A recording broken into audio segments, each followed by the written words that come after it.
Okay, oh, people have been bugging me to put this up on YouTube, and all this is my really daily ride. This is a 2006 Honda Shadow, and some of the guys call it the Shadow Wing, for what that's worth. But I found an old wrecked bike in a salvage yard that had all this cool old 1970s Vetter touring gear on it. And so what I did is I took it all off, took it home, because I've had bikes with that stuff on it before. And to be honest, it's better than any of these new touring bikes. The fairing is real nice. You're sitting in a dead airspace.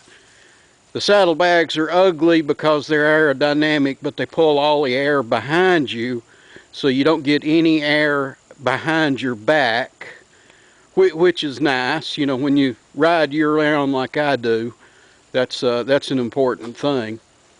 But all I did was measured everything out, figured out that it would fit. It barely fits. The Honda Shadow VT600 CD is one of the few bikes that you can actually put this old Vetter touring gear on. You know, the Windjammer and the bags in the trunk. So that's what I did. I fabricated brackets, mounted it on there, and I've been riding this thing for years. Long time, as a matter of fact. I purchased this thing in 2011, and the fellow that had it, God rest his soul, he purchased it new. He rode it one season, one summer, and then he got sick and passed away. And being how families are probably some of the worst enemies you can have, it took him 5 years to clear out his estate. So this bike sat in the basement for 5 years before I got it. Just had 1,400 miles on it. And since I've been riding it, I now have 45,000 miles on it. So it's been a good bike. Let me see if I can get in here and get that. There we go. Of course, I got a sound system with the bike, which I modified. I cut the front and put one of those cheap Walmart $19 AM, FM, MP3, Bluetooth, and auxiliary input stereos in it. And they're real tiny. They fit inside the fairing. So I made a plexiglass cover for it with a little piece of angle iron, and it's just held on with little Velcro tabs. But you don't really even have to do that. Lift that and get into it to control it, because the radio comes with a tiny little remote, and you can do everything with that remote. So you can control the radio, and of course I have satellite radio on it. So really all I need this radio for is just the amplifier and connect speakers and everything. Got my satellite radio. Down here I have CB radio, and it just hooks on. It's easily disconnected. It just lifts off the hooks so that you can take it off and put it in the saddlebag when the weather's bad. But it gives me the ability to talk to these guys with the gold wings that have the CB radios. So that's nice, if I go riding with them. I also cut this dash plate. Seeing as there's only the single speedometer, it's kind of ugly down in that pocket for the fairing. So I made this nice little cover to kind of cover that up, and it holds the satellite radio, and GPS receiver goes right there when I'm doing that. Going on a long trip. Of course, I got the cup holder. Everybody needs a cup holder if you're riding long distance. And but this is my what some of the guys call a shadow wing. It's like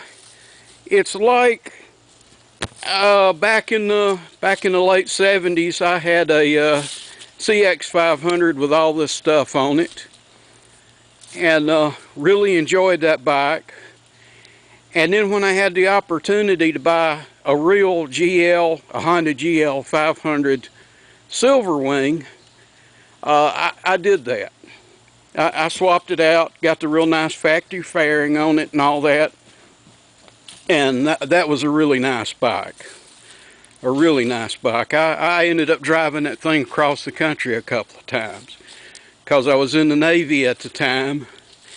And you know, when you're in the military, you know, you end up traveling a lot. So I made a couple of cross-country trips on it. Really enjoyed it. And if you notice, I have a trailer hitch on it.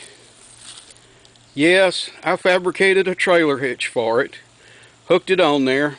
And I really do use the trailer with this bike. I salvaged this old 1991 Turbo Cargo Bush Tech trailer at a yard sale for $100.